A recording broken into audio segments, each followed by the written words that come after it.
Hello बच्चों, अभी हम लोग पढ़ेंगे अक्षांश और देशांतर रेखा के बारे में। किसके बारे में? ठीक है, स्टार्ट करें।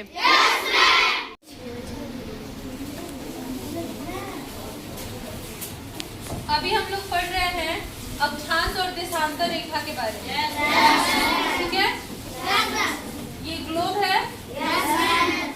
ग्लोब में एक जो रेखा होती है वो हमारी पूरी पृथ्वी को दो बराबर भागों में बांटती है।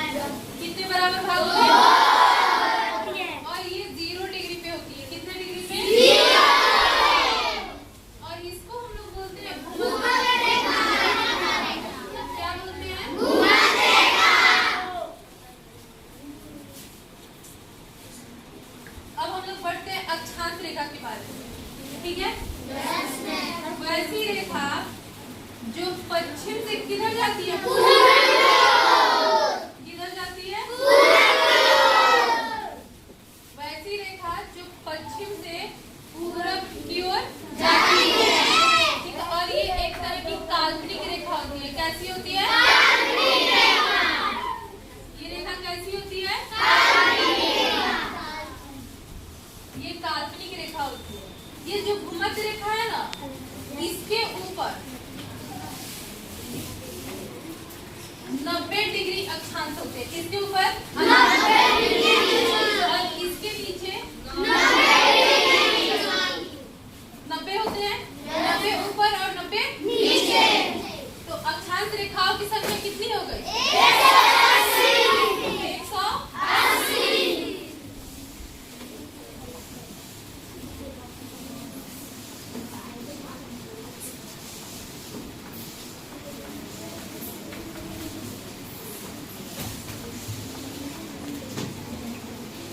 अब देखो, एक रेखा को हम काउंट नहीं कर रहे हैं। एक रेखा भूमध्य रेखा भी हुई। अब बताओ, अब टोटल कितना होगा? जब हम उत्तरी ध्रुव और दक्षिणी ध्रुव को बिंदु के रूप में काउंट करते हैं तो ये दो रेखाएं भी घट जाएगी। तब कितना हो जाएगा? 179। जब हम उत्तरी ध्रुव और दक्षिणी ध्रुव को एक रेखा के रूप में काउंट करते हैं तो हमारी अक्षांश रेखाओं की संख्या 180। और जब हम उसको बिंदु के रूप में काउंट करते हैं तो कितना? 180। अब यहाँ पे भूमध्य रेखा से हम जैसे जैसे ऊपर जाएंगे, जैसे भूमध्य रेखा से ऊपर जाएंगे क्या होगा? हम उत्तरी ध्रुव के पास जाएंगे और हमारी दूरी भूमध्य रेखा से क्या होगी? बढ़ती जाएगी। जब हम भूमध्य रेखा से ध्रुवों की ओर बढ़ते हैं तो हमारी दूरी जो होती है भूमध्य रेखा से बढ़ती जाती है और ध्रुवों के हम पास होते जाते हैं। ठीक है, अक्षांश रेखा से होता है जलवायु का निर्धारण। किसका निर्धारण? इससे हमें पता चलता है कि कहाँ ठंडी है, कहाँ गर्मी है और कहाँ शीतोष्ण है। ठीक है, सबसे ज्यादा गर्मी भूमध्य रेखा में पड़ती है। कहाँ पड़ती है? क्योंकि यहाँ सूर्य की किरणें जो होती है एकदम सीधी पड़ती है। क्या पड़ती है? और सबसे ज्यादा ठंडी पड़ती है दोनों ध्रुवों पे। कहाँ?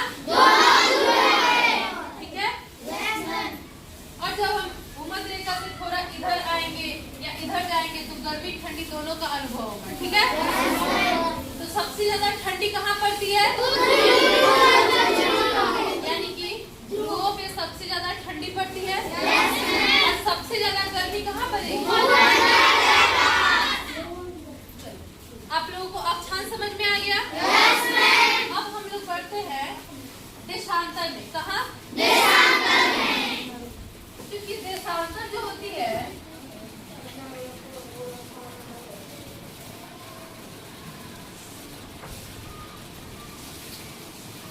देशांतर रेखाओं की लंबाई लगभग समान होती है सब जगह। इसलिए इसको मापने के लिए एक देशांतर खींचा जाता है 0 डिग्री पे। कितने डिग्री पे? 0।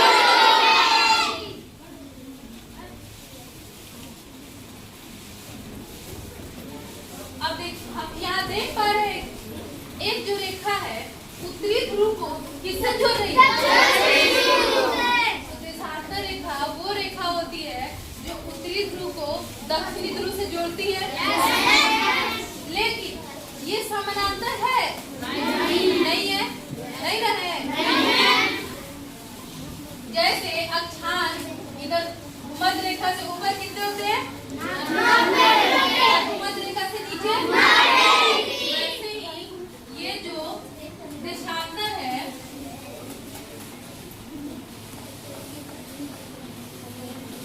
ये देशांतर रेखाएं हैं। भूमध्य रेखा देशांतर रेखा की लंबाई लगभग समान होती है, इसलिए उसको मापने के लिए क्या लिया गया है? 0 डिग्री। इसको बोलते हैं प्रमुख यामोत्तर भी बोलते हैं। क्या बोलते हैं?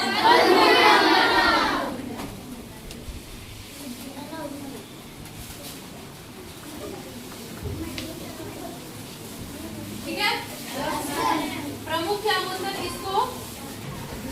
अब यहाँ से देशांतर से होता है। देशांतर रेखा किसे कहेंगे?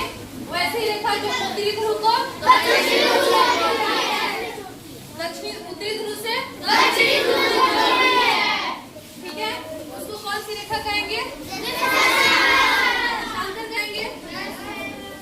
अब हम लोग देखते हैं कि देशांतर रेखाओं की संख्या इधर 180 डिग्री और इधर 180 डिग्री। टोटल देशांतर रेखाओं की संख्या कितनी होगी? कितना हो गया? 360।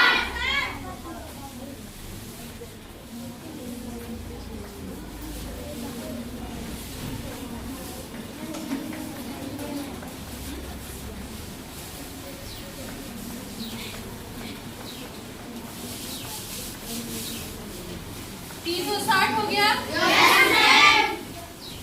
अब देशांतर से होता है समय का निर्धारण। किस चीज का? समय का निर्धारण।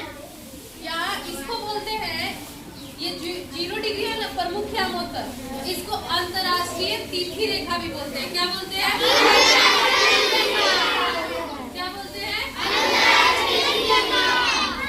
इससे होता है समय का निर्धारण। क्या होता है?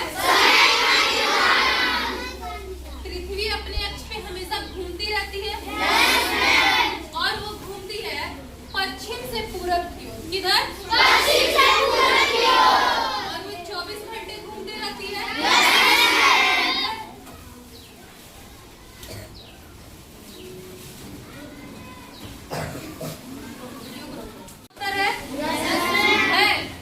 अब चूंकि पृथ्वी अपने अक्ष पे 24 घंटे में पूरा एक चक्कर लगा रही है, तो एक चक्कर में कितना डिग्री हो रहा है? 24 घंटे में कितना? 360। तो एक घंटे में कितना? एक घंटे में 15। और एक घंटे में कितना मिनट? 60 मिनट। तो हम जान रहे हैं कि अक्षांश या देशांतर सब 1-1 डिग्री पे बढ़ते हैं। तब ये 1-1 डिग्री पे बढ़ते जाते हैं, तो इधर होता है 180 और इधर 180। ठीक है, 15 डिग्री का चक्कर लगाने में कितना समय लग रहा है? 60 मिनट का समय लग रहा है ना? अब बताओ, जब ग्रीनिच पे दोपहर के 12 बजे के, तो इधर हम 15 डिग्री, जब इधर इसके पूर्वी देशांतर में 15 डिग्री पे रहेंगे, तो हमारे यहाँ कितना बजेगा? 1 बजेगा। और जब हम ग्रीनिच पे दोपहर के 12 बजे और हम इधर पश्चिमी देशांतर में 15 डिग्री पे, तो कितना बजेगा? क्यों? क्योंकि 15 डिग्री को लगाने में कितना समय लग रहा है? 1 घंटा या 60 मिनट। समझ में आ रहा है? और 1 डिग्री में कितना मिनट लगेगा? 4 मिनट।